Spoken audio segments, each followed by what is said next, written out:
नमस्कार, आप देख रहे हैं जनभावना टाइम्स। मैं हूं अंकिता। बिहार के मुख्यमंत्री नीतीश कुमार का एनडीए से नाता टूट चुका है। अब नीतीश फिर से लालू के साथी बन चुके हैं। लालू के दोनों बेटे नीतीश के मंत्रिमंडल में हैं।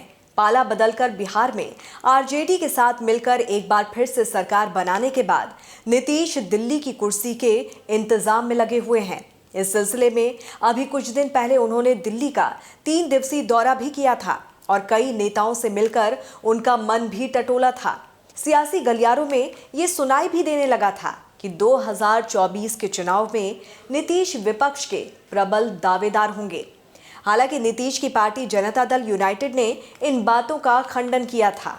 इन सब के बीच गृह मंत्री अमित शाह की शुक्रवार को पूर्णिया में एक रैली हुई, जिसमें अमित शाह ने नीतीश को खूब खरी खोटी सुनाई और साथ ही साथ उनके अभी के सहयोगी यानी कि लालू को भी नसीहत दे डाली कि नीतीश पर ज्यादा भरोसा ना करें, वो फिर से आपको धोखा देंगे।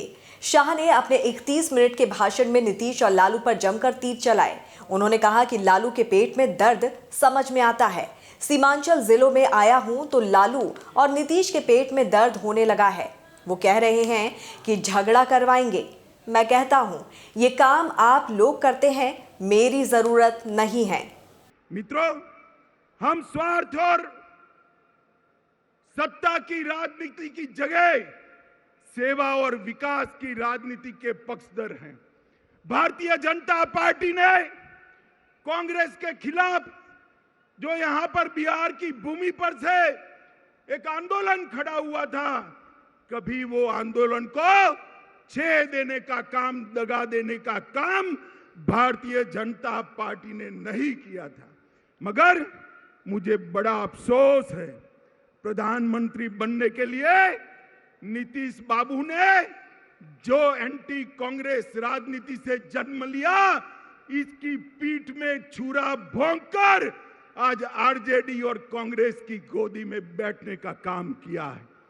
अमित शाह ने 2024 के लोकसभा का खाका भी खींच दिया है। उन्होंने कहा है कि सीमांचल के लोगों को डरने की जरूरत नहीं है, यहाँ नरेंद्र मोदी की सरकार है। अपने भाषण में उन्होंने बिहार में जंगल राज लौटने पर सवाल किए। नीतीश कुमार के गठबंधन को तोड़ने को छुरा घोंपने पर घेरा। नीतीश कुमार प्रधानमंत्री बनने के लिए आरजेडी और कांग्रेस की गोद में जाकर बैठ गए हैं। मित्रों, मैं आप सभी से पूछना चाहता हूं, इस प्रकार का सत्ता के स्वार्थ से दल बदल कर नीतीश बाबू प्रधानमंत्री बन सकते हैं क्या? अरे जोर से बोलिए, बन सकते हैं क्या? बिहार में सरकार चल सकती है क्या? सुन लीजिए नीतीश बाबू, कान खोल कर सुन लीजिए। आपने आपकी राजनीति की शुरुआत से ही एक के बाद एक कई लोगों के साथ यही किया है। सबसे पहले जनता पार्टी में देवीलाल गुट के साथ आप चले गए, उसके बाद लालू जी के साथ कपट किया। लालू जी, आप ध्यान रखिएगा, नीतीश बाबू कल आपको छोड़कर कांग्रेस की गोदी में बैठ जाएंगे और आप धरे के धरे रह जाओगे, किसी को मालूम नहीं पड़ेगा। लालू जी को छोड़ा, सबसे बड़ा धोखा नीतीश जी ने अगर दिया तो देश में प्रतिष्ठित समाजवादी नेता, राष्ट्रभक्त नेता जॉर्ज फर्नांडिस के साथ धोखा किया। जॉर्ज फर्नांडिस को उनके कंधे पे बैठकर समता पार्टी बनाई और जॉर्ज बाबू का जब स्वास्थ्य अच्छा नहीं रहा, तनिक देर भी नहीं लगाई, इनको हटाकर वो राष्ट्रीय अध्यक्ष बने।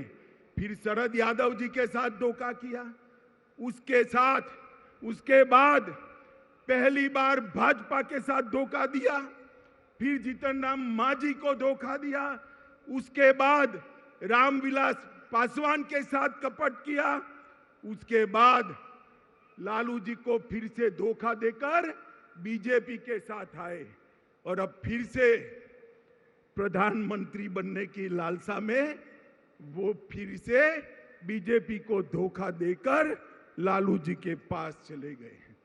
अमित शाह ने देवीलाल से लेकर जीतनराम मांझी तक का नाम गिनाया और आरोप लगाया कि नीतीश ने सबको धोखा दिया है और लालू को भी नीतीश से अलर्ट करने को कहा गया है। शाह ने कहा कि नीतीश ने इस बार बीजेपी को जो धोखा दिया है वो सिर्फ बीजेपी को नहीं बल्कि जनता और जनादेश को धोखा है। उन्होंने दावा किया कि 2024 के लोकसभा चुनाव में लालू और नीतीश का सूपड़ा जनता साफ कर देगी और 2025 के विधानसभा चुनाव में बीजेपी की बहुमत की सरकार बनने जा रही है।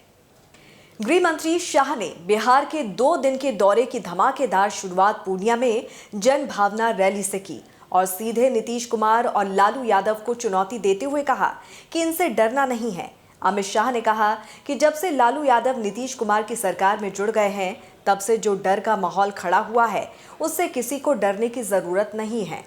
देश और दुनिया की तमाम खबरों को विस्तार से जानने के लिए आप हमारी वेबसाइट www.thejbt.com को लॉगिन कर सकते हैं। जुड़े रहिए जनभावना टाइम्स के साथ। नमस्कार।